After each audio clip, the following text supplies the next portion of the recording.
He made over $100 billion as an employee. The story of Steve Ballmer. Have you ever heard of Steve Ballmer? Is it possible to get rich even without owning your own business? Is it possible to become very wealthy while working for someone else? And is it possible to become a billionaire even as an employee? Although uncommon, the American Steve Ballmer is proof that these questions can be answered with a resounding yes. Even though he is an exception, Ballmer not only managed to become a billionaire as an employee, but also positioned himself among the top 10 richest men in the world. But how was this possible? How did he achieve such an impressive feat? The only exception among the top 10 richest, Steve managed to accumulate wealth by working for others. And even though the probability of becoming truly wealthy is much higher as a business owner than as an employee, Ballmer is one of the examples of so-called entrepreneurship. That is, an entrepreneur who operates within someone else's company.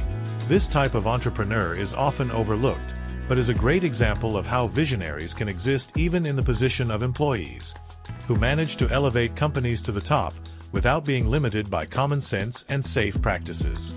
Both managed not only to leave their marks on history, but also made significant fortunes. But none was as impressive as Steve Ballmer's.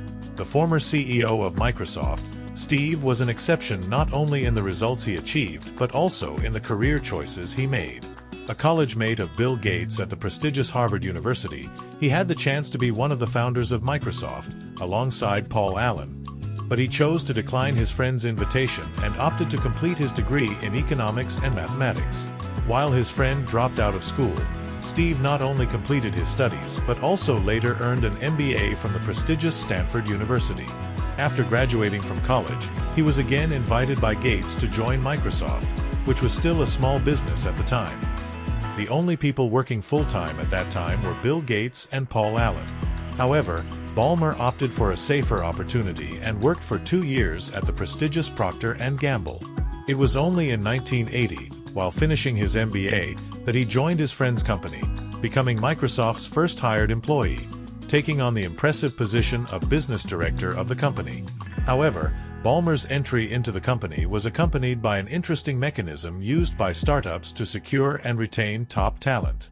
In addition to the position, if Steve Ballmer met a series of goals within a few years, he would be rewarded with an equity stake in the business. This strategy, known as vesting, is an agreement between the company and the employee, which offers a great opportunity for the employee while ensuring the company only awards shares if the employee truly proves their value and loyalty. This instrument is widely used by startups around the world and is also legally viable in Brazil. In Microsoft's case, the agreement was not only a way to motivate Steve Ballmer within the company, but also an attempt to ensure that he wouldn't leave the startup to join another company in search of better pay. The strategy was extremely beneficial for both Ballmer and Microsoft. From the early days, Steve was part of the company's key decisions. He was even present at the iconic negotiation between Microsoft and IBM in 1980, the big deal that ensured that every computer from the largest manufacturer at the time would have a Microsoft operating system installed. Ironically, the fact that Ballmer was not one of the company's founders is described by many as an extremely important factor in the negotiation with IBM.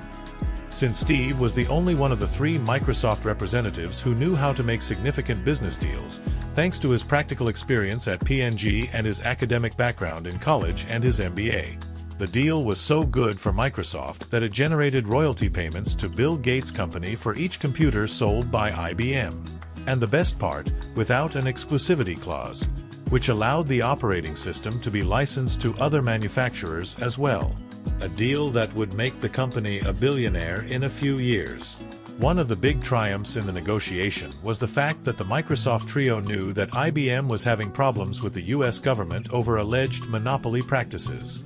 And in exchange for giving the giant pioneer status at the time, they conditioned the deal to a non-exclusivity clause to avoid monopoly accusations. An argument that left IBM with its hands tied and that later propelled Microsoft. This episode illustrates how companies often rely on the brilliance of people other than their founders. At the same time, it shows that the job of a successful entrepreneur is not only to find market opportunities but also to surround themselves with people as intelligent or even more intelligent than they are. And at times, Steve Ballmer proved to be the missing element in the team. For decades, he was the most communicative figure in the company, especially because of the shyness and discretion of Bill Gates and Paul Allen. This made him the designated person for Microsoft's sales area as the company grew. This characteristic was crucial in making Ballmer responsible for closing numerous deals with different manufacturers around the world, which increased Microsoft's revenue from $16 million in 1981 to $140 million in 1985. A fantastic achievement, especially considering the communication and marketing challenges of that time. For his brilliance, in 1986, before Microsoft's initial public offering, IPO, Ballmer received about 8% of the company's shares. An excellent reward for his years of loyalty. To give you an idea of the size of the reward, after the IPO that year, Steve's fortune was already over $51 million. And all this after just 6 years of work. In the following years, he continued to stand out, especially as the second most famous figure at Microsoft, behind only Bill Gates, who a few years later would become the richest man in the world. While Bill Gates exuded a calm considered excessive, with a rather monotonous speech, Ballmer was exactly the opposite, with a much more aggressive, loud, and imposing demeanor. This difference caught the public's attention, especially when they were together. In 1998, when Gates decided to step down from executive leadership, Ballmer was chosen as the founder's successor. And for many, the difference between the two profiles could mean different directions for Microsoft. This skepticism was even one of the factors that caused the company to face challenges in the early 2000s when there were doubts about the company's longevity.